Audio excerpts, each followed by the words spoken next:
Hello, everyone.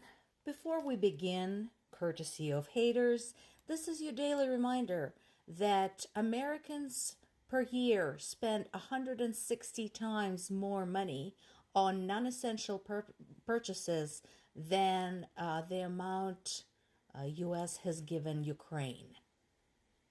Just saying.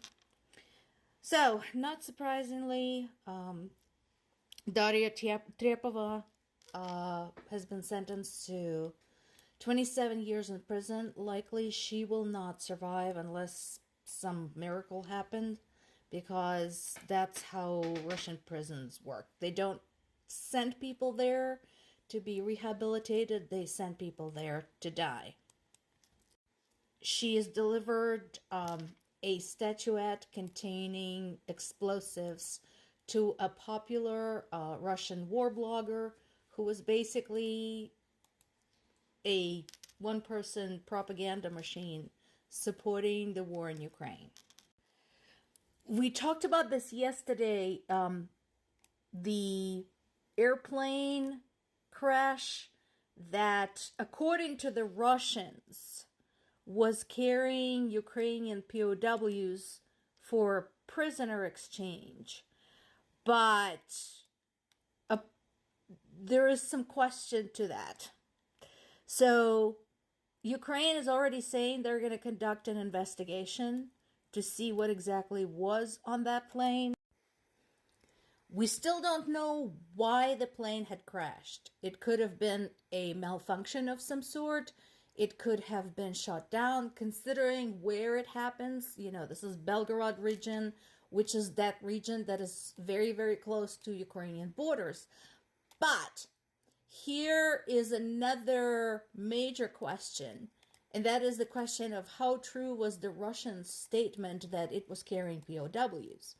As I mentioned before, that statement is highly suspect because we don't know exactly how many Ukrainian soldiers are currently in Russian custody. This being the war, and this is common, we don't know how many were captured and how many were killed. What we do know from the testimony of those who have been released, the ones that we managed to get back during the recent POW exchanges, is the condition and the treatment in which these POWs were kept. And so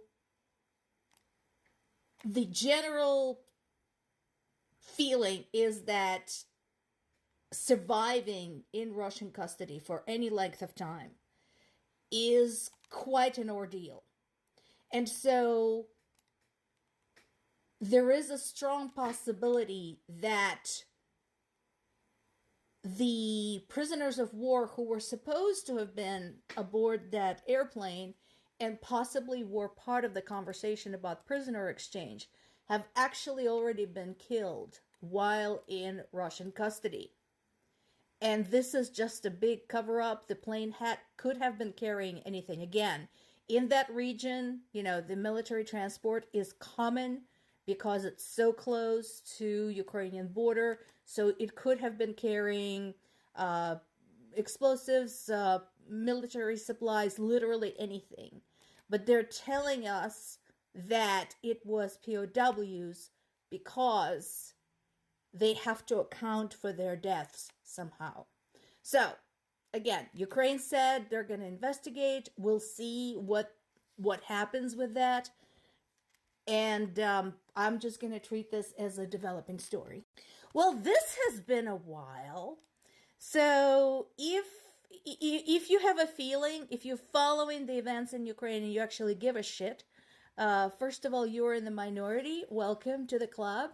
Second, you might realize that it really has been a while since UN said anything about what's happening in Ukraine. So I'm kind of surprised that this guy found the guts to speak up. He's right, of course.